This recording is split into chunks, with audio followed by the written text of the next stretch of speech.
और कब तक हम भाषा, धर्म और जाति के नाम पर झगड़ते रहेंगे? मैं ये नहीं बोलूंगा आपसे कि आप सब लोग एक हो जाओ और इन नाइंसाफियों को खत्म कर दो। मैं बस इतना कहना चाहता हूँ, क्या हम लोग ये नहीं कर सकते?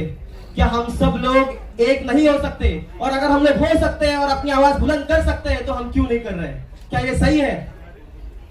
देश के बहुत बड़े कवि और पॉलिटिकल लीडर ने कहा था, पार्टियां, सरकारें आएगी, सरकारें जाएगी, पार्टियां बनेगी, पार्टियां बिगड़ेगी, लेकिन सबसे ऊपर हमारा देश होना चाहिए, हमारे देश का लोकतंत्र होना चाहिए। डॉक्टर बाबा साहेब अम्बेडकर जी, महात्मा गांधी जी के सपनों का देश हम तभी बना पाएंगे जब हम उसकी नींव को मजबूत करेंगे, जब हम उसके संस्कारों को नहीं भूलेंगे। हमारे देश में इतनी ग्रेट पर्सनालिटीज होने के बाद भी मैं क्या देखता हूँ? पेपर लीक करके स्टूडेंट्स के आंखों के नौकरी के सपने छीन लिए गए, बुलडोजर चलाकर लोगों के आशियाने छीन लिए गए, अग्निवीर लाकर जवानों की उम्मीदें छीन ली गई, वोट चोरी करके देश का लोकतंत्र छीन लिया गया, नफरत देकर मोहब्बत छीन ली गई।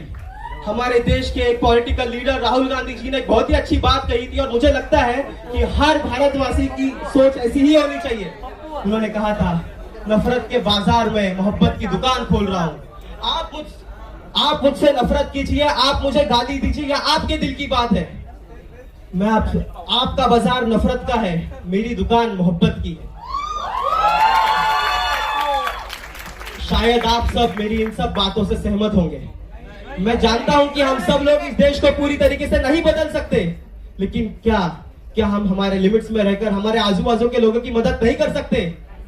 हम वो करेंगे। हम आज से ही इंकलाब की शुरुआत करेंगे।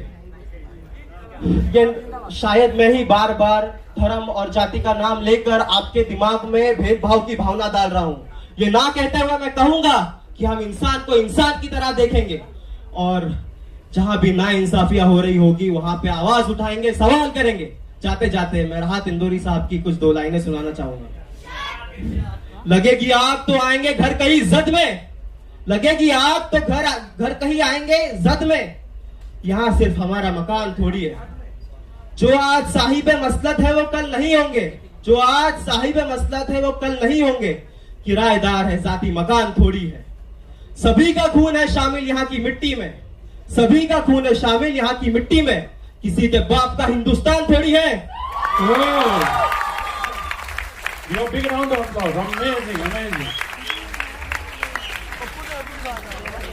और मैं फिर से एक बार अनाउंस कर देता हूँ जो मैंने